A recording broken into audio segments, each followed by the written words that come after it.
안녕하세요. 호들TV 성호건입니다. 오늘은 제가 최근에 배우고 있는 빅데이터를 통해서 양평 전원주택, 토지 관련된 빅데이터를 굉장히 많이 모으고 있는데요. 사실은 양평을 가지고 혹은 토지나 전원주택 가지고 이렇게 빅데이터를 연구하는 일은 잘 없죠. 아무래도 우리나라 부동산 시장에 있어서 메인 시장도 아니고 굉장히 성장하고 있는 시장은 맞지만 아직까지 타겟팅된 매니아적인 성향을 가지고 있기 때문에 이 부분에 대해서는 빅데이터를 모으거나 연구하시는 분들이 없는데 저는 어쨌든 토지랑 전원주택을 전문으로 이제 연구를 하겠다. 또 저희 코드랩의 플러스는 한국말이 한국부동산개발연구소잖아요. 그래서 그 의미에 맞춰서 이 분야에서 아무도 하지 않았던 토지 혹은 전원주택 관련된 빅데이터를 모아서 연구를 지금 석사 과정 중에 계속 연구하고 있습니다. 제가 최근에 토지 관련돼서 일단은 양평군을 기준으로 해서 앞으로 점차적으로 넓혀가겠지만, 혹시나 그 본인이 살고 있는 동네도 좀 궁금하다. 다른 낌새가 보이는데 이거 실제로 빅데이터로 좀 분석하고 싶다 하시는 분들은 저희 회사로 메일이나 그 댓글로 남겨주시면 제가 실제로 이렇게 빅데이터 관련된 내용을 좀 연구해서 보여드리도록 하겠습니다. 물론 제가 아직까지 많이 배우고 있는 상태이기 때문에 가능한 수준이어야 될 것 같고요. 오늘은 제가 양평군 토지 관련해서 어쨌든 재작년부터 해서 코로나 이후로도 거래량이 많이 늘어나기도 했고, 또 송파양평고속도로가 예비타당성 통과하는 호재가 있었고, 두 번째로는 어쨌든 그 아파트로서도 분양이 굉장히 잘 되는 비규제 지역이어서 아파트 분양도 굉장히 잘 되는 사례들이 있었어요. 그래서 정말 궁금하더라고요. 이렇게 지방 토지, 물론 이제 다른 규제 정책이나 뭐 여러 가지가 있었겠지만, 현 시점의 양평군의 토지값은 어떻게 변화하고 있는가에 대해서 정말 궁금해져서 제가 실거래가를 가지고 총 39,703개 데이터를 가지고 각 면별로 양평군에 있는 총 모든 면별로 좀 분석을 하게 됐습니다. 오늘 그거를 꼼꼼히 한번 같이 살펴보도록 할게요. 보겠습니다. 보시면 그 소재지 연도별 시세 평균값 변화라고 해서 39,703 총 변수량이 있었고요. 변수량이라고 하는 거는 양평군 전체에 있었던 실거래가 내용을 제가 전부 다 뽑아놨고요. 정확하게 말씀드리면은 300평 이하, 300평보다 초과되는 땅들은 아무래도 개인 단위보다는 업자분들이 사시는 경우가 많다고 생각을 해서 제가 100평 이하부터 해서 100평에서 200평, 200평에서 300평 이렇게 해서 300평 이하의 땅 실거래가를 기준으로 빅데이터들을 모아봤습니다. 2019년, 2020년, 그리고 2021년 11월까지 내용인데 39,000면 정말 상당히 많죠. 네, 그리고 각 면이 이제 강상면, 강하면, 계군면, 단월면, 서종면, 양동면, 양서면, 양평읍, 옥천면, 용문면, 지평면, 청운면 해서 자, 하나, 둘, 셋, 넷, 다섯, 일곱, 여덟, 아홉, 열, 열하나, 열둘, 12개 면의 모든 실거래가를 가져와 봤습니다. 정확히 말씀드리지만 공시지가는 아니고요. 실거래가 거래 내용입니다. 그래서 평당 값, 제곱미터당 값이라고 보시면 될 것 같고요. 일십, 백, 천만, 십만 이죠. 제곱미터당 가격입니다. 참고로 이건 말씀드리면. 네. 일십, 백, 천만. 네, 맞는 것 같아요. 제곱미터당 가격이고요. 보시면은 서종면이 양평군에서 정말 인기가 많아요. 그리고 양평읍도 인기가 많은데 가장 높은 것은 아무래도 양평읍. 그래서 오히려 작년에 한번 치솟았다가 올해 좀 떨어진 것 같아요. 근데 제가 봤을 때 이 금액은 물론 이제 빅데이터를 분석한다고 하면서 이렇게 추정을 하면 안 되지만 제 생각컨대 올해 시행됐던 그 양평 시내 아파트 단지들이 작년에 거래가 많이 일어나서 그게 좀 가격을 많이 상승시켰던 게 아닌가 싶고요. 나머지는 다 꾸준하게 오르고 있습니다. 누가 양평 땅 가격 안 오른다고 했나요? 네. 전원주택 토지들도 이렇게 가격이 많이 오릅니다. 참고로 말씀드리면, 이거 다 아파트가 올라가서 그런 거 아니야? 라고 하시겠지만, 양평은 아직도 그 주거 비중이 아파트보다는, 공동주택보다는 단독주택 비중이 훨씬 높습니다. 그래서 이거는 기본적으로 양평이라는 동네에서는 토지, 전원주택지가 가격이 올랐다고 보셔도 무방할 것 같고요. 자, 다음으로 보시면, 수치화 시켰습니다. 사실 이거를 보시면은 다른 분들이 좀 헷갈릴 것 같아요. 평당이 아니고 이건 제곱미터당 가격인데 2020년에는 22만 5,596만 원, 평당으로 치면은 한 3.3 곱하면은 뭐 70만 원 돈 조금 안 되겠죠? 그리고 2021년에는 25만 8,021원 정도의 실거래가가 형성되어 있습니다. 여기에서 어떤 편차가 있냐면요. 강상면의 평당 값은 지금 시점에 한 70만 원이 되는 거 아니야? 근데 내가 갔던 현장은 다 100만 원이 넘던데? 라고 하시는 분들이 있을 거예요. 그게 무슨 차이냐고 하면은 여기는 제가 정말 말 그대로 토목이 됐건 안 됐건 뭐 용도 지역이 농림 지역이건 아니건 뭐 계획관리 지역이나 보존관리 이런 거 정말 아무 상관도 없이 모든 토지, 용도 지역과 지목, 뭐 맹진에 뭐네 개발이 되는 땅이냐 안 되느냐 이런 거 다 떠나서 일단은 개인 거래들이 일어났던 모든 실거래가를 했기 때문에 이거는 말 그대로 거래 일어난 거에 대한 평균이지 토목된 땅 기준으로 한다면 아마 이것보다는 더 올라갈 겁니다. 아무튼 이거는 시세라고 말씀드리긴 어렵고요. 제가 시세 평균값이라고 했는데 실거래가 평균값이라고 제가 좀 정정을 해야 될 것 같아요. 그래서 실거래가 평균값의 변화라고 치면은 이렇게 총 12개의 면이 이런 식으로 나타나고 개인들이 봤을 때는 솔직히 무슨 말이야 이렇게 하실 것 같은데 간단하게 말씀드리려면 저는 여기서 그러면은 땅값이 그래서 양평에서 오른다고 안 오른다고 이것만 좀 설명드려도 여러분들한테 유의미한 통계 분석이 되지 않을까 싶습니다. 그럼 보시면은 19년 코로나 이후라고 저는 기준을 잡아놨지만 어쨌든 땅값이라는 개념으로 그냥 접근하시면 될 것 같아요. 코로나라는 의미를 너무 안 두셔도 될 것 같고 왜냐면 양평에 그 사이에 아까 말씀드린 대로 규제 정책에 의해서 여기만 비규제 지역이 되면서 수도권 내에서 투자자들이 많이 몰렸던 현상도 있었고 송파 양평고속도로가 예비타당성 통과되면서 또 이슈가 된 게 있었기 때문에 단순하게 코로나라는 기준을 찾기에는 아직은 제 분석이 좀 약한 부분이 있고 그냥 양평 땅값이 어떻게 변화했나 정도로만 보시면 될 것 같습니다. 제가 이제 하락이 있었던 거는 다 빨간색 표시를 했고요. 파란색 표시는 어쨌든 다 상승을 거의 대부분 상승을 했기 때문에 그 중에서도 가장 크게 상승했던 곳을 좀 선정해 봤습니다.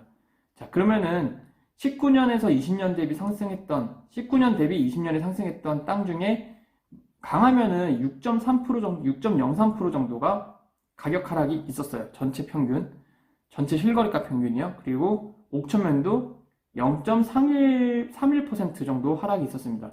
그 외에는 다 상승이 있었는데 서종면 같은 경우에는 22.2%나 상승을 했어요. 전통적으로 양평에서 인기 많은 동네죠. 연예인분들도 많이 사시고 기업가분들도 많이 사시고 서울에서 접근성 좋고 또 아무래도 산세가 많기 때문에 조망권도 좋고 북한강 조망권이 굉장히 좋은 동네 중 하나입니다. 양평읍이 확실히 많이 올랐는데요. 양평읍 같은 경우에는 제가 말씀드린 대로 그 양평을 잘 아시는 분들은 아시겠지만 그 시행하는 현장 특히 뭐 이번에 이제 막 이제 건설 막 하고 있고 분양도 굉장히 잘 됐던 헬라비발디 땅 같은 경우에는 작년에 거래가 일어나서 아마 그게 땅값을 많이 올리지 않았을까 싶습니다. 굉장히 큰 넓은 면적이고 주변 시세보다 굉장히 비싸게 샀었거든요. 지평면 같은 경우가 두 번째로 올라왔는데 16.54%로 되어 있습니다. 제가 이렇게 빅데이터 분석하기 전부터 사무실을 찾아오는 고객분들한테 말씀드리는 게 앞으로는 양평의 서쪽보다는 양평의 동쪽이 계속해서 가격이 오를 겁니다 라고 말씀드렸어요. 그 이유가 뭐냐? 아무래도 서종면은 뭐 전통적으로 가격이 계속 오르는 동네이긴 하지만 부자분들이 또 많이 오셔가지고 오르는 동네이긴 하지만 기본적으로 서쪽이나 뭐 양서면이나 서종면 동네 이런 게 그전에는 서울이랑 굉장히 가까워서 각광받았던 동네예요. 양평에 전통적으로 인기가 많은 동네인데 반대로 양평 그 도로 라인이 뭐 6번 국도가 생기고 아니면 뭐 기찻길이 열리고 이번처럼 송파양평 고속도로가 뚫린 게 아니라 예비타당성 통과가 되는 사례들이 발생하면서 양평 중앙도 그렇고 양평 동쪽도 점점 서울 접근성이 좋아지는 상황이 발생하는 겁니다. 근데 상대적으로 가치가 많이 하락되어 있기 때문에 이 가격들은 계속해서 밀려 들어갈 수밖에 없어요. 그러면 가격 차이는 사실은 지평면이라 보시면은 서종면이랑 지평이랑 비교해보면 거의 지평이 많이 올랐다고 하나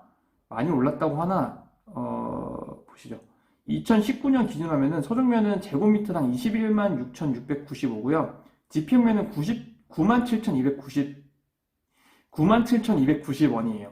제곱미터당. 그럼 평당값 치면 여기는 한 30만원 좀 되는 거고 여기는 거의 70만원 육박하는 건데 그러면 비교해도 2.5배 차이가 나죠. 가격 차이는 나요. 서종면이랑 지평면이랑. 근데 중요한 거는 워낙 싸니까 워낙 싸니까 제가 말씀드린 게 평당 10만 원짜리 땅이 평당 30만 원 되는 건 사실은 쉽거든요.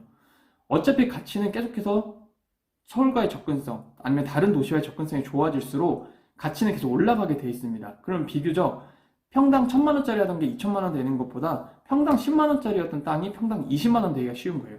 그래서 상승률 폭으로 봤을 때는 아무래도 양평의 서쪽보단 동쪽이 오를 확률이 높습니다.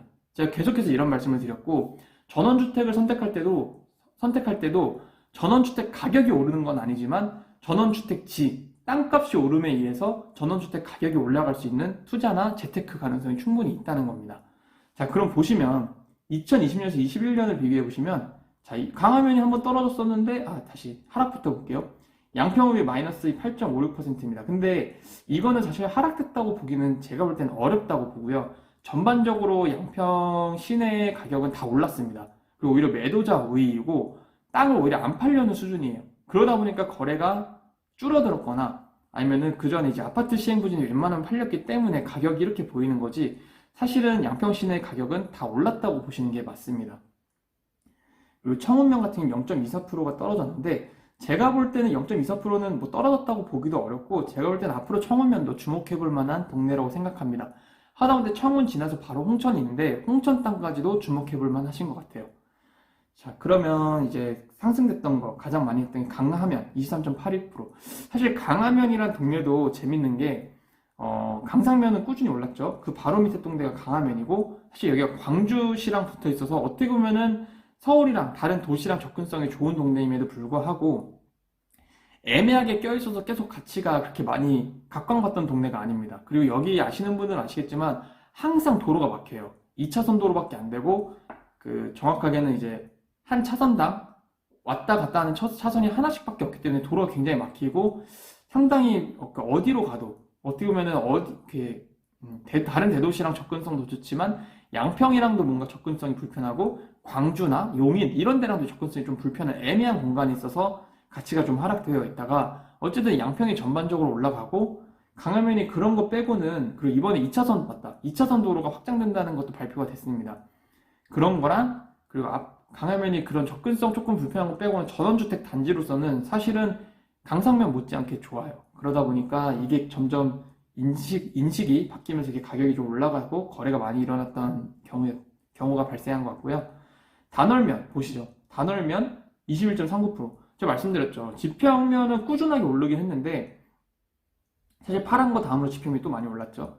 근데 단월면 같은 경우도 양평 중심으로 했을 때 굉장히 동쪽에 위치해요.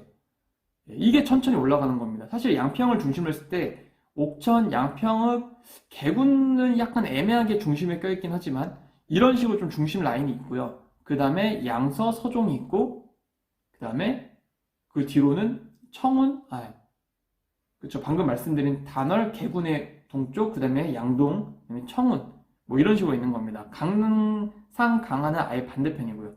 그래서 용문면도 동쪽에 있죠. 그런 식으로 이제 동쪽 라인이 계속해서 이제 주목받지 못했던 동네들이 거래가 많이 되고, 생각보다 6번 국도에서도 가깝고 접근성 좋은 곳이 있네? 라고 하면 가격이 계속 오르는 겁니다. 이렇게 오르고 있어서 단월면도 가격이 올랐다는 게 상당히 제가 그냥 말로 떠들었던 것보다 유의미한 결과가 나온 것 같고요. 옥천면은 진짜 인기가 이제 진짜 많아졌죠. 옥천면은 이제 웬만한 좋은 땅 찾기가 쉽지 않습니다. 정말 이제는 양평의 중심지로서 역할을 많이 하는 것 같고요. 특히나 강쪽 라인이 작년 올해 거래 많이 되면서 가격이 많이 올랐어요. 땅을 찾기가 어렵습니다. 그런 상황이고, 자, 청은 아까 말씀드렸고, 자, 그러면 21년 대비, 자, 코로나가 터지고 나서부터, 그리고 19년이나 21년 사이에 규제 정책도 많았고, 그 풍선 효과도 어떻게 보면 있다고 볼 수도 있겠죠. 그리고 아까 말씀드린 대로 송파양평고속도 레빗 타당성 통과가 있으면서 그 호재들이 많았던 동네가 이제 바로 양평인데, 보시면은 전부 다 플러스예요. 플러스 아닌 게 없어요. 와, 대박이죠? 진짜 좋아요. 예, 양평 많이 오세요. 저도 땅을 재테크를 다른 분들한테 뭐 제가 양평에 있어서 너무 많이 떠들면 조심스럽지만 실제로 저는 좋다고 보고 있습니다. 양평 그래도 전문 공인중개사로서 말씀드려도 좋다고 생각하고요. 보시면은 전체적으로 봤을 때는 그러면은 단월면 5, 단월면 3등, 단월면 3등, 서종면 1등. 와, 역시 서종면은 서중면은 꾸준한 것 같아요. 근데 서중면은 저는 뭐, 예, 어쨌든 양평의 부촌인 동네인 건 맞는 것 같고, 근데 지평면이 이제 2등이네요, 2등. 그쵸? 단월면 3등, 지평면 2등, 서중면 1등 하는데, 확실히 이 세 개가 다른 동네들보다도 확실히 편차가 좀 많이 큰 것 같아요. 근데 제가 그러면은 양평에서 전원주택을 선택할 때 뭘 해야 되냐? 집 보지 말고 땅을 보셔라라고 말씀드린 게 있죠. 자, 만약에 2년 전에, 제가 3년 전에 지평에 땅 샀다고 말씀드렸잖아요. 지금 하고 있는 현장이 지금 3년 전에 사는 땅인데, 저는 너무 감사하게 생각하고 있죠. 가치도 많이 올랐고, 그리고 지금 현장에 개발하면서 고객분들한테 어쨌든 제가 3년 전에 살았기 때문에 좋은 가격에 좀 분양할 수 있는 부분도 있고, 앞으로도 꾸준할 것 같습니다. 뭐, 양평의 동쪽으로는 꾸준할 것 같고, 양평 전반적으로 좀 꾸준하게 오르는 부분이 있겠지만 그 중에서도 그동안 양평에서 평가절하되어 있었던 땅들은 이 상승폭, 그러니까 상승률이죠. 절대량은 아닌데 상승률로 보면은 상당히 많은 상승이 있을 것 같습니다. 상승량과 상승률은 다르죠. 예를 들어서 솔직히 말씀드리면 서중면이 40% 오른 거랑 지평면이 35.63% 오른 거랑 절대 금액이 오른 차이는 확실히 날 거예요. 그래서 상승률과 상승량은 다를 텐데 절대량은 다를 텐데 이렇게 봤을 때는 네, 어쨌든 우리가 전원주택을 살 때 땅을 보고 사면 이렇게 가격이 오를 수 있다. 대박. 앞으로도 제가 이렇게 빅데이터를 분석해서 너무 재밌어요. 요즘 석사를 하면서 진짜 정신없어 죽겠는데 피노밸리 개발하랴, 그리고 대학원 석사 1차 학기 진행하랴, 그리고 요즘 칼럼 써달라는 공도 너무 감사하게 많아지고 있어서 칼럼 하루 일주일 내내 글만 보고 써도 진짜 시간이 부족할 정도로 바쁜 하루를 보내고 있는데 너무나 감사하게도 피노밸리를 찾아주시는 분들도 많으시고 저의 글이나 정보를 얻고 싶어 하시는 분들도 많으시고 해서 요즘 너무 삶의 가치를 느끼고 있습니다. 물론 이게 이제 실제로 돈으로도 많이 변환돼야겠지만 아무튼 돈을 떠나서 요즘 너무 감사한 때를 보내고 있고 뭐 바빠서 연락을 못 드리는 것도 많은데 이렇게 틈틈이 유튜브를 통해서 많은 분들과 소통할 수 있고 또 궁금하신 내용 꼭 양평이 아니어도 괜찮습니다. 토지랑 전원주택 관련해서 궁금하신 내용 있으면 이렇게 알려주면 제가 열심히 정보를 찾아서 좀 제공해 드리도록 하겠습니다. 유익하셨다면 구독과 좋아요 눌러주시고요. 알림 설정까지 해주시면 너무나 감사하겠습니다. 감사합니다.